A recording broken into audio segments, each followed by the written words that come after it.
வணக்கம். இந்த தமிழ் குரலின் சிறப்பு நேரங்கானல் இன்றைக்கு நம்மோடு இணைந்திருக்கிறவர் மரியாதைக்குரிய மூத்த பத்திரிகையாளர் மற்றும் அரசியல் திறனாய்வாளர் ஐயா திருமிகு ஆர் மணி அவர்கள். சார் வணக்கம். சார் சார் வணக்கம். அமித்ஷா அவர்களுடைய வருகை மதுரை விசிட் அப்படிங்கிறது பேசுபொருளாக மாறி இருக்கு. பர்சனல் விசிட் அப்படிங்கிறத தாண்டி கட்சி விசிட்டாகத்தான் இது இருக்கிறது. அரசு நிகழ்ச்சியாக எதுவும் இல்லை அப்படிங்கிறதும், குறிப்பாக 2 மாதங்களாகியும் ஏடிஎம்கே பிஜேபி இன்னும் ஒரு ஃப்ரண்ட்டுக்கு வராத சூழலில் இது முக்கியத்துவம் வாய்ந்ததாக பார்க்கப்படுகிறதா? இன்டர்னல் இஷ்யூஸுமே கூட பலதும் பேசப்பட இருக்கிறதுன்னு சில செய்திகள் இருக்குது. எப்படி பார்க்குறீங்க சார்? இது வெறும் பர்சனல் விசிட்னு பார்க்கக்கூடாதுங்க. இது பொலிட்டிக்கல் விசிட் தான். இது அப்படி தான் நம்ம இதை பார்க்கணும். மீனாட்சி அம்மன் கோயிலுக்கு வருதுன்றது அவங்களுக்கு ரொம்ப முக்கியத்துவம் வாய்ந்தது. மோடியே 2-3 முறை மீனாட்சி அம்மன் கோயிலுக்கு வந்திருக்காரு. அமித்ஷா வந்திருக்காரு. தென் மாவட்டங்களுக்கு பாஜக தலைவர்கள் யார் வந்தாலும் மீனாட்சி அம்மன் கோயிலுக்கு போகிறதுன்றது ஒரு முக்கியமான ஒரு நிகழ்வு. ஆனால் கட்சி நிகழ்ச்சிக்காகத்தான் அவர் மீனாட்சி அம்மன் கோயிலுக்கு போகிறார். இது இன்னும் கட்சி நிகழ்ச்சிக்குன்னு வந்தால் அது வேறு அர்த்தத்தை கொடுக்கணும்னு மீனாட்சி அம்மன் கோயிலுக்கு போகிறது அந்த விசிட்டோடு சேர்த்து கட்சி விசிட்டை வச்சுக்கிறேன்ற மாதிரியான ஒரு தோற்றத்தை கொடுக்குறாங்க. மெயின் கட்சி இஷ்யூ தான். நான் அப்படி தான் இதை பார்க்குறேன். எனவே அவங்களுக்கு அந்த ரிலீஜியஸ் சென்டிமெண்ட்ஸ் அதிகமாக இருக்கிறதுனால அங்கே மீனாட்சி அம்மன் கோயிலுக்கு போவதும் முக்கியத்துவம் பெறுகிறது. நான் மறுக்கவில்லை. ஆனால் இதில் இருக்க பாலிடிக்ஸை தான் நம்ம பார்க்க முடியும். தனிப்பட்ட முறையில் எத்தனை கோயிலுக்கு அமித்ஷா போனாலும் நமக்கு அதுக்கு எந்த சம்மந்தமும் இல்லை. அது அவருடைய உரிமை. இப்போ தென் மாவட்டங்களில் இந்த இடத்த நகர்த்துறதுன்றது இப்போ முருகன் மாநாட்டில் பேச போறாரு. அவர் முருகன் மாநாடு இன்னும் இருக்கு. அதுக்கான ப்ரிப்பரேஷன்ஸ் போயிட்டு இருக்கு. அவர் முருகன் மாநாடுல பேசல. இது வரைக்கும் அப்படி எதுவும் இல்லை. முருகன் மாநாடு என்னைக்கு நடக்குது? முருகன் மாநாடு 22ஆம் தேதி. நாள் இருக்கு. அது நாள் இருக்கு. ஸோ அதுக்கு இவர் யோகி ஆதித்யநாத் இவங்களெல்லாம் அழைச்சிருக்காங்க போல. அது அவங்களுடைய சோஷியல் இன்ஜினியரிங்கோட ஒரு பார்ட்டு தான் அது. ஸோ அமித்ஷா அவர்கள் கண்டிப்பாக அங்கே கட்சி தலைவர்களை பார்க்குறாரு. மீனாட்சி அம்மன் கோயிலில் போயிட்டு வேறு கட்சி நிகழ்ச்சிகளும் இருக்கும் தான் நான் எதிர்பார்க்கிறேன். இது அவங்க ஒரு தமிழ்நாட்டில் ஒரு ரெயின்போ அலையன்ஸை உருவாக்கணும்னு விரும்புகிறாங்க. ஏப்ரல் 11 இங்கே சென்னையில் ஏடிஎம்கே அலையன்ஸை கன்ஃபார்ம் பண்ண பிறகு வேறு கட்சிகள் யாரும் அதில் சேரலை. டேக் ஆஃப் ஆகலை இந்த alliance. ADMK BJP alliance take off ஆகவில்லை என்பதுதான் கலை யதார்த்தம். அதனால தான் விஜய்க்கு அழைப்பு மேல் அழைப்பு வந்து கொண்டிருக்கிறது. இந்த பேக்ரவுண்டில் தான் இந்த நிகழ்ச்சியை நம்ம பார்க்கணும். பாமக பிரச்சனையில் ஏதாவது சுமூக தீர்வு ஏற்படும்னு பார்த்தாங்க. அது 8ஆம் தேதிக்குள்ளே ஏற்படும் நான் நினைக்கல. ஸோ இது அவங்க கால்குலேஷன்ஸ். ஒன்று சோஷியல் இன்ஜினியரிங், சாதிய கட்சிகளை வளர்த்து விட்டு ஒரு ப்ராடர் ஹிந்துத்வா ஃப்ரண்ட்டுன்னு கொண்டு வரணும்னு பார்ப்பாங்க. இன்னொன்று எத்தனை கட்சிகள் முடியுமோ அத்தனை கட்சிகளையும் தமிழ்நாட்டில் கூட்டணியில் சேர்த்துக்கணும். ஏன்னா இந்தியாவிலே சேலஞ்சிங் ஸ்டேட் தமிழ்நாடு தான் அவங்களுக்கு. ஆனால் இந்த ஏடிஎம்கேவோட அவங்க போட்ட அண்டர் மச் ஃபேன்ஃபேர் அவங்க போட்ட அந்த அலையன்ஸ் டேக் ஆஃப் ஆகலை, ஜெல் ஆகலை. அது அவங்களுக்கு நல்லா தெரியுது. இந்த பேக்ரவுண்டில் தான் அவர் வரார். நாளைக்கு அமித்ஷா இன்றைய மாலை வருகிறார். மீனாட்சி அம்மன் கோயிலுக்கு போயிட்டு கண்டிப்பாக கட்சி நிர்வாகிகளிடமும் பேசுகிறார். கண்டிப்பாக ஒரு சில அட்வைஸ்லாம் கொடுப்பார் அவர். அதன் பிறகு தான் இது எப்படி ஷேப் அப் ஆகுதுன்றதை நம்ம பார்க்க முடியும். இப்போ 26 ஏப்ரல் மேலே சரியாக 10 மாதத்தில் எலெக்ஷன். 5 ஸ்டேட்டுக்கு எலெக்ஷன். தமிழ்நாடு, கேரளா, அஸ்ஸாம், மேற்கு வங்கம், புதுச்சேரி. இதில் வெஸ்ட் பெங்கால ரொம்ப குறி வைக்கிறாங்க. அசாம்ல ரூலிங் பார்ட்டி. பெங்காலில் அவங்களுக்கு நல்ல வளர்ச்சி இருக்குது. 39% மேலே ஓட்டு இருக்குது. அங்கே ஆட்சி மாற்றத்துக்கான வாய்ப்பும் இருக்குன்றாங்க. மேற்கு வங்கத்தில் பாஜக ஆட்சி அமைப்பதற்கான வாய்ப்புகள் உண்மையிலேயே இருக்கிறது. தமிழ்நாட்டில் சுத்தமாக வாஷ் அவுட் இல்லை. கேரளாலேயும் ஒன்றும் கிடையாது. அசாமில் அவங்க கவர்மெண்ட் அதை தக்க வச்சுப்பாங்கன்னு தான் தோணுது. புதுச்சேரி ஆல்ரெடி அவங்க கவர்மெண்ட்டு தான் இருக்குது. அதனால் ஒன்றும் பெருசாக அங்கெல்லாம் அவங்களுக்கு ப்ராப்ளம்ஸ் கிடையாது. ப்ரியாரிட்டியில் தமிழ்நாடு கீழே தான் இருக்குது. ஸ்டேக்ஸ் அங்கே தான் ஹையர். பெங்கால் தான் ஹை. பெங்கால் தான் higher. It's not only question of number. இப்போ தமிழ்நாடும் கேரளா பெங்காலும் சேம் நம்பர்ஸ். நமக்கும் 42, பெங்காலுக்கு 42 லோக்சபா சீட்ஸ். ஆனால் நீங்கள் பெங்காலில் பிஜேபி கையை கேப்சர் பண்ணிட்டாங்கன்னா அது ஏற்படுத்தக்கூடிய பாரதூரமான விளைவுகள் ஐ திங்க் ஒரு விதத்தில் கற்பனை கெட்டாதவை அல்லது கொலை நடுங்க வைக்கக்கூடியவை. பெங்காலில் பிஜேபி கவர்மெண்ட் வந்துடுச்சுன்னா அதாவது அவங்களோட மிகப்பெரிய வெற்றியாக பெங்காலை பிடிச்சாங்கன்னா இருக்கும். என்னை பொறுத்த வரைக்கும் அவங்க பெங்காலை பிடிச்சாங்கன்னா ஐ திங்க் யூபியை பிடிச்சதை விட பெங்காலை பிடிச்சது பெரிய விஷயமா இருக்கும் நான் பார்க்குறேன். ஏன்னா what Bengal things today India think டுமாரோன்னு வாங்க. அது இன்றைக்கி பங்களாதேஷ் நிலைமை சீர்குலைஞ்சிட்டு இருக்கும்பொழுது பெங்காலில் வெஸ்ட் பெங்காலில் மட்டும் பிஜேபி கவர்மெண்ட் வந்ததுன்னா நாடு தழுவிய அளவில் அது கொடுக்கக்கூடிய சமிக்ஞை என்பது பிஜேபிக்கு சொல்லனா மகிழ்ச்சியையும் பலத்தையும் கொடுக்கும். அதனால் அவங்க கவனம் பூரா பெங்காலில் தான் இருக்குது. தமிழ்நாடு ப்ரியாரிட்டியில் கீழே. பட் தமிழ்நாட்டில் அவ்வளோ சீக்கிரம் விட்டு கொடுக்க மாட்டாங்க பெரிய அளவில். ஆனால் தமிழ்நாட்டில் அவங்க சாதிக்க முடியும்னு எனக்கு தோணலை. அந்த உணர்வு அவங்களுக்குமே இருக்குது. ஒரு கட்டத்தில் முடியலன்னா கவனத்தை பூரா இங்கேருந்து திருப்பி அங்கே கொண்டு போயிடுவாங்க. அவங்க இது ஏன்னா வேஸ்ட்டாக அமித்ஷா மாதிரியான ஒரு leader they won't waste their energy. அவங்களுக்கு நல்லா தெரியும் இப்போ அடுத்து இங்கே என்ன நடக்க போகுது அப்படின்றது. ரெண்டாவது அஜெண்டாவை ஷஃபிள் பண்ணிக்கிட்டே இருக்காங்க. 2 மாதத்துக்கு முன்னால் அமித்ஷா இங்கே வந்து பேசும்போது 40,000 கோடி டாஸ்மாக் ஊழல அப்படி இப்படின்னாரு. இப்போ ஸ்டே கொடுத்துருக்கு சுப்ரீம் கோர்ட்டு. இப்போ ஏதோ வாயை திறப்பாங்களா நமக்கு தெரியல. அவர் பேசும்போது தான் நம்ம கவனிக்கணும். நாளைக்கு அவரோட ஸ்பீச்சில் ஒருவேளை அவர் ஸ்பீச் கொடுத்தாருன்னா, பார்ட்டியினுடைய இதுதான் போது ஒரு திடலில் தான் நடத்துறதா ரிப்போர்ட் ஆயிருக்கு. மேபி அது பப்ளிக் ஸ்பீச்சாக இருக்க அது வாய்ப்பு வந்து இல்லை. பப்ளிக் ஸ்பீச்சா அல்லது பார்ட்டி ஸ்பீச்சா தெரியல. எப்படி ஸ்பீச்சா இருந்தாலும் வெளியில வந்துடும். அது பேசினாலும் வெளில வந்துடும், ஆட்டோமேட்டிக்காக வெளில வந்துடும். பிஜேபியில் அதெல்லாம் they want to, எனக்கு தெரிஞ்சவங்க பார்ட்டி ஸ்பீச்சையே டெலிகாஸ்டே பண்ணுவாங்க. அதனால வந்து they want the message to go. அதனால் பார்ட்டி ஸ்பீச்ன்றது it's speech for the state. தமிழ்நாட்டு மக்களுக்கான உரை தான் அது. அமித்ஷாவோட பேச்சில் தான் நம்ம கவனிக்கணும் என்ன நடக்க போகுது, அவங்க என்ன பண்ண போகிறாங்க, அடுத்த ஸ்டேஜ் என்ன. ஏன்னா இப்போ ஒரு தற்காலிக ரிலீஃப் திமுக கிடச்சிருக்கு டாஸ்மாகில். தற்காலிக ரிலீஃப்னாலும் ரிலீஃப் இஸ் அ ரிலீஃப். இதை அடுத்த மாதம் கோடை விடுமுறை முடிஞ்சு உச்சநீதிமன்றம் வரும்போது இவங்க பெரிய அளவில் ஈடி எடுக்க போகிறாங்க, சீல்டு கவரில் கொடுக்க போகிறாங்கலாம் சொல்கிறாங்க. பட் சீஃப் ஜஸ்டிஸ் பெஞ்சுன்றதுனால அவங்க இதை எப்படி வியூ பண்ணுவாங்க நமக்கு தெரியல. இது டெம்பரரி ரிலீஃப் தான்னு ஒரு பார்வை இருக்குது. பட் கடுமையான வார்த்தைகளை வந்து எப்படி how can you write a corporation chief justice கேட்ட பிறகு அது அவ்வளோ சீக்கிரம் அவங்க அந்த நிலைப்பாட்டில் வந்து மாறுவாங்களா? என்ன மெரிட்ஸ்குள்ளே போய் அவர் அதை கேட்டிருக்காரு. அஃபிடவிட் போட சொல்லி 4 weeks டைம் கொடுத்துருக்காங்க. அதான் அது இப்போ பார்க்கணும் நம்ம. அது அந்த 1000 crores எப்படி அரைவ் பண்ணிங்கிற மாதிரியான கொஸ்டின்ஸ் தான் ரைஸ். ஆமாம். ஸோ இது அவங்க அதை விட முக்கியமானது how can you write a corporation. இந்த கம்ப்ளைண்ட் என்டைட்டியை சென்ட்ரல் கவர்மெண்ட் எப்படி ரைட் பண்ணி இண்டிவிஜுவல்ஸ் ரைட் பண்ணி. இந்த complaint is on individuals. Yes, இந்த கம்ப்ளைண்ட் கரெக்ட். தனிநபர்கள் மீது குற்றச்சாட்டுகள் இருக்கும்போது நிறுவனங்கள், அரசு நிறுவனங்களை நீ எப்படி வந்து சோதனை செய்வா என்பதுதான் கேள்வி. எனவே அது இவங்க என்ன பதில் கொடுக்க போகிறாங்க, சீல்டு கவரில் கொடுப்பாங்கன்றாங்க. இந்த சுப்ரீம் கோர்ட்டுமே ரிலாக்ஸ் இட்ஸ் ஆர்டர்ஸ் இருக்கலாம், நமக்கு தெரியாது. ஸோ பேக்கப்புக்காக பிஜேபியும் எல்லா வேலையும் செய்யுது, திமுகவும் எல்லா வேலையும் செஞ்சு. சார் கெஜ்ரிவால்லாம் எலெக்ஷனுக்கு 2 மாதம் முன்னாடி தானே நோட்டிஃபிகேஷன் வந்த பிறகு அரெஸ்ட் பண்ணாங்க. எவ்வளோ பெரிய அயோக்கியத்தனம். Fit case for election commission to intervene. ஆனால் election commission turn the other way round.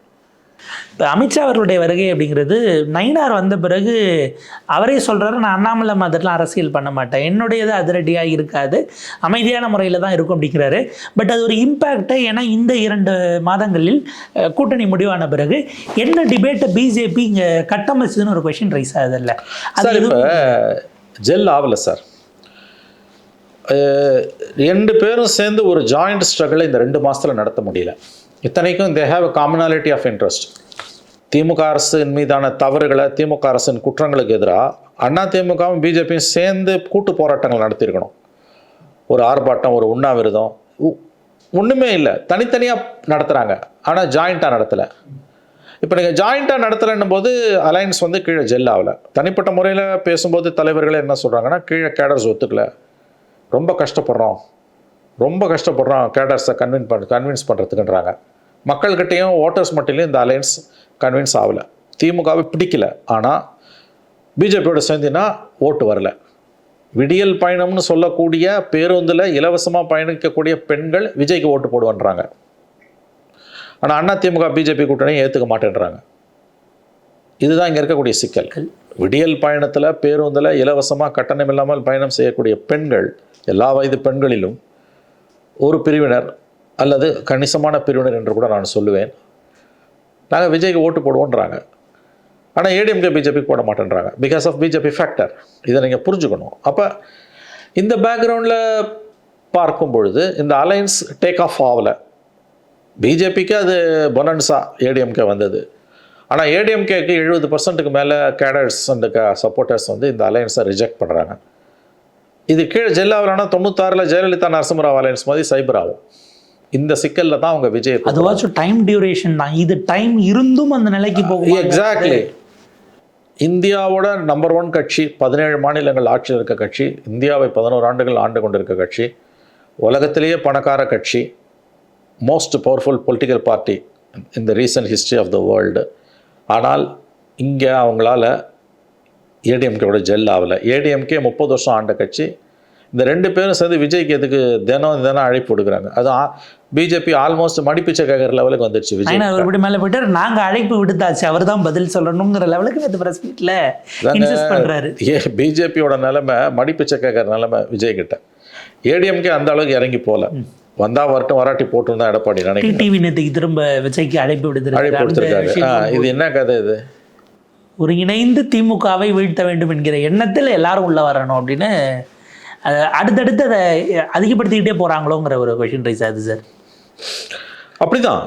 அப்படிதான் போகுது. அதை நோக்கி தான் போகுது. அதில் எந்த விதமான சந்தேகமுமே உங்களுக்கு கிடையாது. சரி, நான் என்ன கேட்குறேன், 2 மாதம் ஆக போகுது. ஏன் வந்து not a single joint protest? அதுதானே ஒற்றுமைக்கான அளவுகள், அதுதானே மெசேஜ். 2 கேடர்ஸுக்கும் மக்களுக்கும் நீங்கள் கொடுக்கக்கூடிய மெசேஜ் என்ன? ஒன்றுபடுவோம், போராடுவோம்ன்றது தானே. இப்போ நாளைக்கு அமித்ஷா வரும்பொழுது எடப்பாடி அவர்கள் போய் சந்திக்கலை அப்படின்னா அது என்ன? அது எனக்கு என்னமோ பெருசாகப்படாது. அமித்ஷா ஒவ்வொரு தடவை வரும்போதும் எடப்பாடி சந்திக்கணும்னு அவசியம் கிடையாது. எனக்கு தெரிஞ்ச சந்திப்பதற்கான அஜெண்டா இல்லைன்னு தான் நான் கேள்விப்படுறேன். அவர் சந்திக்கலைன்றதுனால அது பெரிய விஷயம் கிடையாது. ஏடிஎம்கே பிஜேபியை விட்டு போவாது.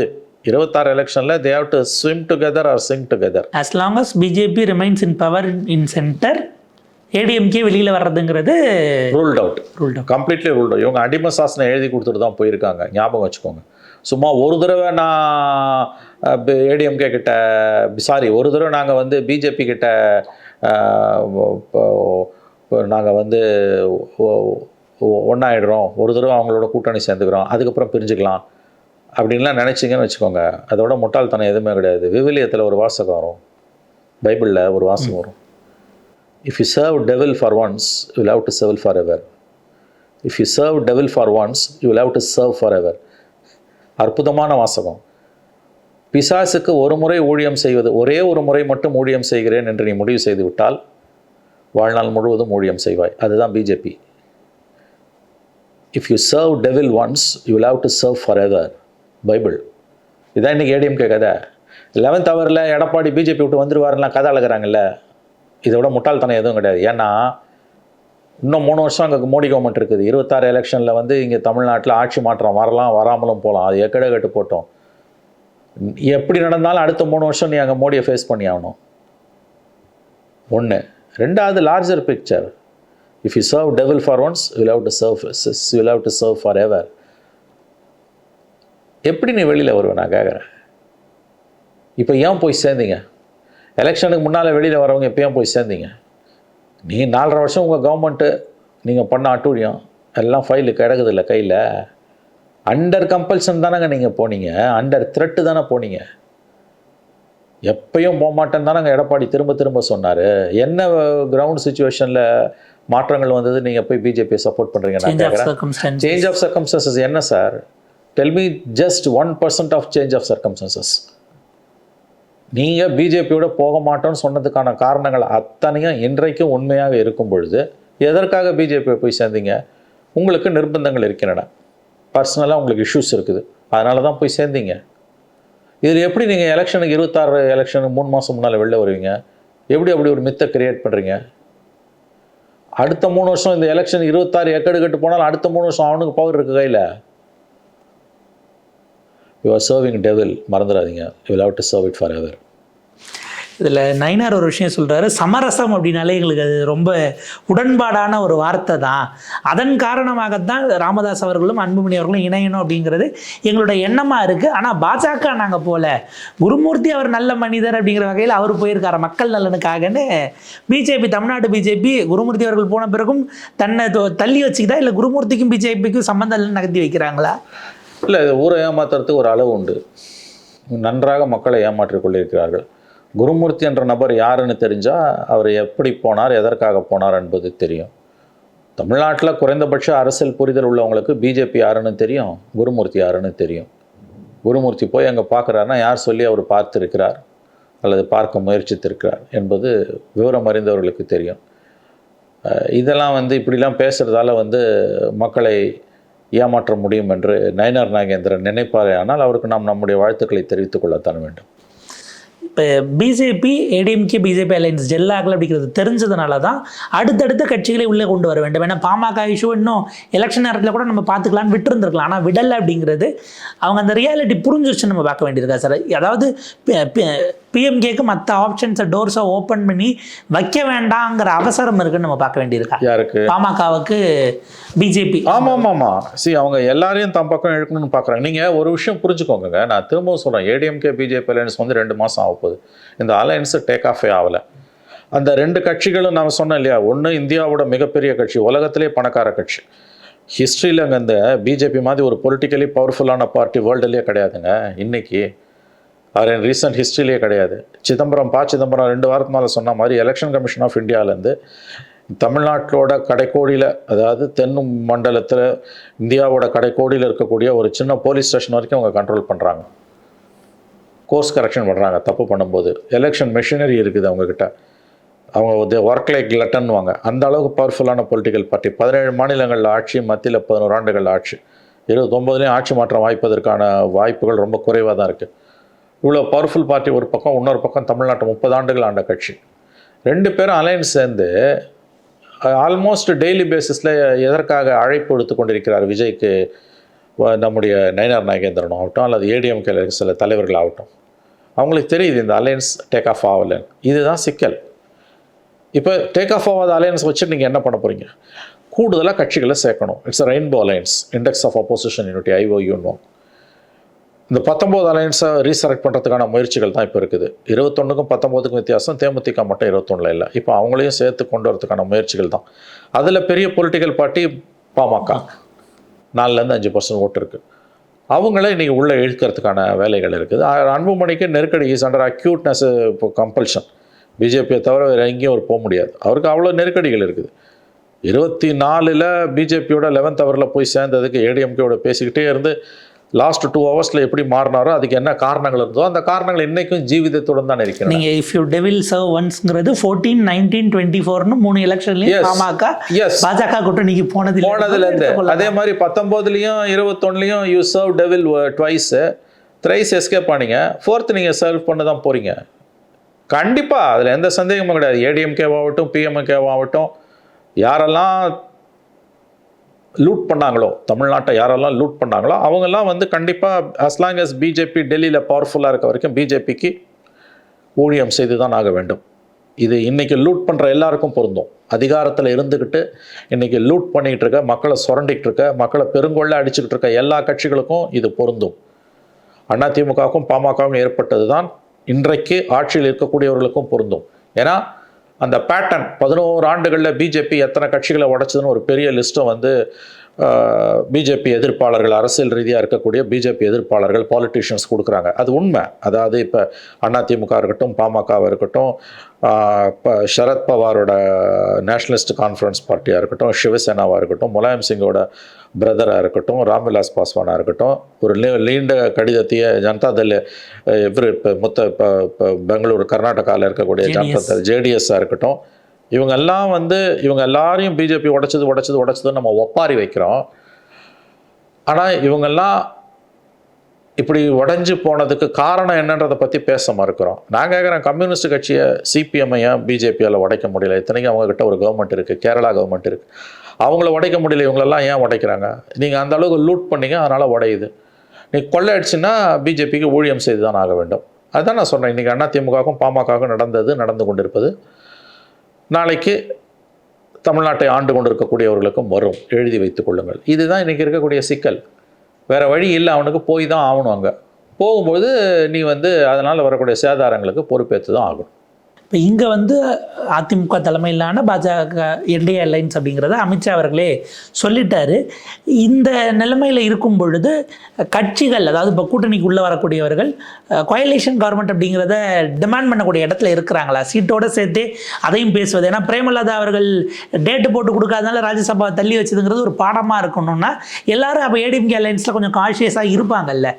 ஒரு என்ன பிரச்சனைன்னு கேட்டிங்கன்னா, இந்த கூட்டணி கட்சிகளில் திமுக கூட்டணி கட்சிகள் வந்து கண்டிப்பாக வந்து அவங்க ஆட்சியில் பங்குன்னு கேட்க மாட்டாங்க. ஏன்னா அவங்க கிட்டத்தட்ட கொத்தடிமை ஸ்டேட்டஸில் தான் இருக்காங்க. வேறு வழியே இல்லை. மோடி எதிர்ப்பு ஒன்று அவங்கள வந்து சிமெண்ட் போட்டு ஒட்ட வச்சுருக்கு பிஜேபி திமுகவோட. அதை தாண்டி வந்து அவங்க திமுக செய்யக்கூடிய தவறுகளுக்கெல்லாம் தாளம் தட்டி கொண்டு பெரிய அளவில் வந்து அதற்கு ஒத்திசைவான செயல்பாடுகளை கொண்டு தான் இருக்காங்க. கிட்டத்தட்ட வந்து ஒரு ஸ்லேவிஷ் மென்டாலிட்டியில் தான் திமுக கூட்டணி கட்சிகள் திமுகவோட இருக்குது. அவங்க அதிகாரத்தில் பங்குன்றதை பெருசாக கேட்க மாட்டாங்க. இப்போ அதிகாரத்தில் பங்குன்னும் போது லெஃப்ட் பார்ட்டிஸோட ரோல் என்னன்னு கேட்டிங்கன்னா, அவங்க சித்தாந்த ரீதியாக கொள்கை ரீதியாக அதிகாரத்தில் பங்கு வேணான்றாங்க. அவங்க என்ன சொல்கிறாங்க, காமன் மினிமம் ப்ரோக்ராம் வச்சு அதில் மக்கள் எங்களுக்கு ஓட்டு போட்டால் தான் நாங்கள் வந்து அலையன்ஸுக்கு போவோம், கூட்டணி அரசாங்கத்தில் பங்கு பெறுவோன்றாங்க. அது சரி தப்புன்றது ஒரு பக்கம் வைங்க. அதில் ஒரு அட்வான்டேஜ் என்னன்னு கேட்டிங்கன்னா, டிஎம்கேக்கு சிபிஎம் என்ன சொல்கிறாங்க, கொடுத்தா கூட அவங்க வாங்கிக்க மாட்டாங்க, வேண்டான்றாங்க. ஜோதிபாஸுக்கு பிரைம் மினிஸ்டர் போஸ்ட் கொடுத்தப்ப வேண்டான்னு சொன்ன அதே வரட்டுத்தனமான நிலையில தான் இங்கே லெஃப்ட் சிபிஎம் சிபிஐ இருக்குது, எஸ்பெஷலி சிபிஎம். காங்கிரஸை பொறுத்த வரைக்கும் இப்போ 29 சோனியா காந்திக்கு 10 சீட்டு இங்கே தமிழ்நாட்டிலேருந்து வரணும்னா 19, 24 வந்த மாதிரி திமுக தேவை. திமுக இல்லைன்னா காங்கிரஸ் 0. அப்போ காங்கிரஸ் வந்து அங்கே சோனியா காந்தியை ராகுலை சரி கட்டுறது மூலமாக இவங்க என்ன பண்ணுவாங்க, ஒருவேளை தொங்கு சட்டமன்றம் 2006 மாதிரி வந்ததுன்னா காங்கிரஸை டெல்லி ஹைகமாண்ட் வந்து பார்லிமெண்ட்டு தான் முக்கியம்னு சொல்லிட்டு ஆட்சியில் பங்கெல்லாம் கேட்காதீங்க. கடந்த காலத்தில் சட்டமன்றத்தில் 0 வாங்கினாங்க, 0 சீட்டு கொடுங்க, பார்லிமெண்ட்டில் மட்டும் கொடுங்க, இந்திரா காந்தியை தொடரும். அது இப்படியே தான் இப்பயும் தொடருது. அதனால வந்து காங்கிரஸும் பெரிய அளவில் கூட்டணி வேணும்னு அதிகாரத்தில் பங்குன்னு கேட்காது. மீதி கேட்கக்கூடியது விசிக மட்டும்தான். அதை அவங்க ஹேண்டில் பண்ண வேண்டிய விதத்தில் ஹேண்டில் பண்ணுவாங்க. பட் இது இப்போ இருக்க நிலைமை. நாளைக்கு ஒருவேளை வந்து ஒரு ஹங் அசம்பிளி வந்து கிட்டத்தட்ட ஷார்ட்டேஜ் விழும்போது இருக்கக்கூடிய சிச்சுவேஷன் வேற. கலைஞர் சோனியா காந்தியை கன்வின்ஸ் பண்ண மாதிரி ஷார்ட்டேஜ் வந்து 20 சீட்டு, கலைஞருக்கு கரெக்டாக 22 சீட்டு துண்டு விழுந்தது, 96 சீட்டு, 118 நம்பர்ஸ், 36 காங்கிரஸ் வெளியிலேருந்து 18 சிபிஎம் இப்போ பிஎம் அவங்க காப்பாற்றினாங்க. அந்த மாதிரியான ஒரு ஷார்ட் ஃபால் வந்ததுன்னா, ஆக்சுவல் ஷார்ட் ஃபால் வரும்போது என்ன வேணால் பிஹேவ் பண்ணலாம். So it's anybody's game. அப்போ அது நம்ம அந்த சுச்சுவேஷனை வந்து அப்போ வரும்பொழுது தான் நம்ம பார்க்க முடியும். ஸோ நீங்கள் கேட்குறது வந்து அதிகாரத்தில் பங்கு என்பதை ஒரு ப்ரீ கண்டிஷனாக 2 கட்சிகளுமே போட மாட்டாங்கன்னு நான் சொல்கிறேன். ஏன்னா தேர்தல் நெருங்கும் போது இவங்களுக்கு கிடைக்கக்கூடிய வேறு பெனிஃபிட்ஸ் இருக்குல்ல, சீட்டை தாண்டி வரக்கூடிய வேறு சில பெனிஃபிட்ஸ் இவங்களை வந்து வாயடைக்க வச்சிடும். அதில் இந்த 2 கட்சிகளும் வந்து அவங்க எதிர்பார்க்குற அந்த பெனிஃபிட்ஸை தூக்கி எறிஞ்சு அவங்கள வழி கொண்டு வந்துடுவாங்க. அதுக்கு 2 தரப்பும் தயாராகத்தான், 2 தரப்பும் தயாராக இருப்பாங்க. இவங்களுக்கு ஒன்றும் பெரிய அளவில் வந்து ஆட்சியில் பங்குன்றதுக்கான இதெல்லாம் ப்ரீ கண்டிஷனாக போடுற அளவுக்கு இவங்களுக்கு செல்வாக்கும் இல்லை, கள நிலவரமும் அது இல்லை. ஆனால் 2006 மாதிரி ஒருவேளை ஹங் அசம்பிளி வந்ததுன்னா டெஃபினட்டாக வந்து அப்போ அடங்கி போன மாதிரி இப்போ அடங்கி போக மாட்டாங்க. 2006 வாஸ் அ கிளாசிக் கேஸுங்க. தமிழ்நாடு வந்து கோலிஷன் எராவை நோக்கி நகர்ந்தது. 2004 it was 40 out of 40 வாங்கிட்டு 2006 வந்து ஹங் அசம்பிளி வரும்போது it was a golden opportunity for the opposition to get in to the cabinet. 50 வருஷம் ஆட்சியில் இல்லாமல் இருந்த காங்கிரஸ் அன்னைக்கு உள்ளே போயிருந்துருக்கணும். அது டெல்லியில் 144 சீட்டு மட்டுமே இருந்ததால், திமுக நம்பி இருந்ததால் சோனியா காந்தியை கன்வின்ஸ் பண்ணி கருணாநிதி இங்கே அதிகாரத்தில் பங்கு இல்லாமல் பண்ணிட்டார். It was a strategic blunder by DMK Congress. அது அவங்க அதுக்கான வேலையை கொடுக்குறாங்க. பட் இன் ஃப்யூச்சரில் வந்து அந்த சுச்சுவேஷன் வரும்போது கண்டிப்பாக 2006 மாதிரி ரியாக்ட் பண்ண மாட்டாங்க. பட் ப்ரீ கண்டிஷனாக நீங்கள் கேட்குறத திமுக அலையன்ஸும் போடாது, ஏடிஎம்கேவும் போட மாட்டாங்க. ஆனால் ஏற்கனவே ஏடிஎம்கே அவர் என்டிஏ அலையன்ஸ்னு பேச ஆரம்பிச்சிட்டார் அமித்ஷா. அவங்க ஏடிஎம்கேவை டிண்டில் பண்ணுறதுக்கு கண்டிப்பாக கூட்டணி ஆட்சின்னு தான் கேட்க விரும்புவாங்க. ஏடிஎம்கேக்கு நேத்திருத்துவமே தலைமையின் கீழே என்டிஏ கவர்மெண்ட் ரொம்ப அழகாக தான் நகர்த்துறாங்க அவங்க. சரி, வாட்ஸ் ராங் இன் இட்? எல்லாரும் பொலிட்டிக்கல் ப்ரெசன்ஸ் எக்ஸ்பாண்ட் பண்ணுவோம், அவனும் எக்ஸ்பாண்ட் பண்ணுறான். நான் என்ன சொல்கிறேன், கட்சிகளை உடைக்கிறாங்கன்னு நம்ம பேசுகிறோங்க, கண்டிப்பாக உடைக்கிறான்.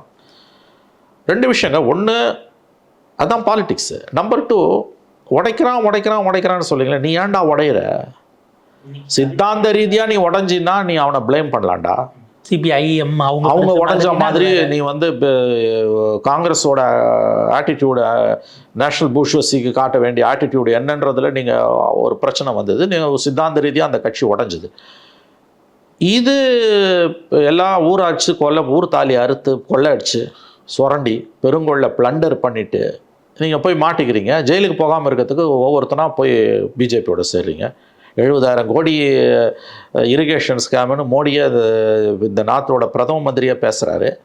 2-3 மாதத்தில் அவரை தூக்கி உள்ளே வச்சு டெப்டி சிஎம் ஆக்குறீங்க. இரிகேஷன் மினிஸ்டராக இருந்தவர் ஸ்கேம் பண்ணாரு, அவர்கிட்ட ஃபினான்ஸ் டிபார்ட்மெண்ட்டை தூக்கி கொடுக்குறீங்க. நீங்கள் இரிகேஷன் மினிஸ்டர் 70,000 கோடி கொள்ளை அடிச்சிட்டாருன்னு தெருவில் போகிறவன் பேசலைங்க, இந்த நாட்டோட பிரதம மந்திரி பேசுகிறாரு.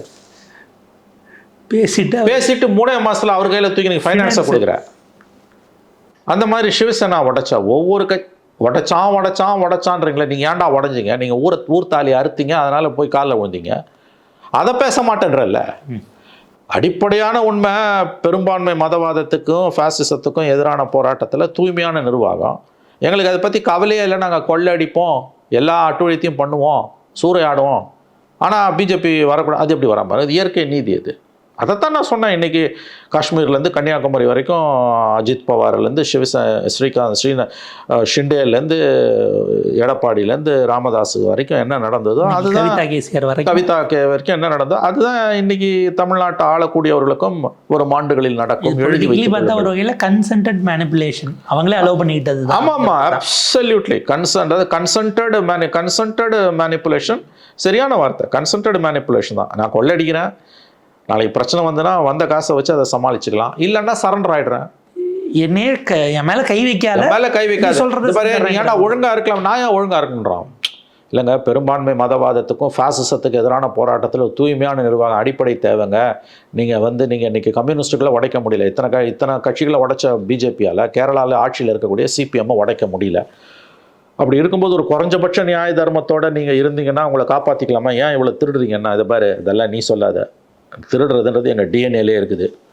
நாங்கள் விஞ்ஞான ஊழல் பண்ணவங்க, இன்றைக்கி நேரத்தில் எங்களுக்கு சுப்ரீம் கோர்ட் ஜட்ஜஸே சர்டிஃபிகேட் கொடுத்துருக்காங்க நாங்கள் விஞ்ஞான ஊழல்னு. நாங்கள் தெளிவாக இருக்கோம், கொள்கை முடிவு எங்களுக்கு தெளிவானது. முடிஞ்ச வரைக்கும் கொள்ளடி, அதுக்கு பிறகு பிரச்சனை வரும்போது கொள்ளை அடித்த பணத்தை வச்சு அதை சமாளிக்க பாரு, இயன்ற வரை சமாளிக்க பாரு, இல்லைன்னா சரண்டர் ஆகிடு. பார்ப்போம் சார். ஒரு விரிவான ஒரு இடம் நேரத்துக்கு பேர்களுக்கு மிக நன்றி சார்.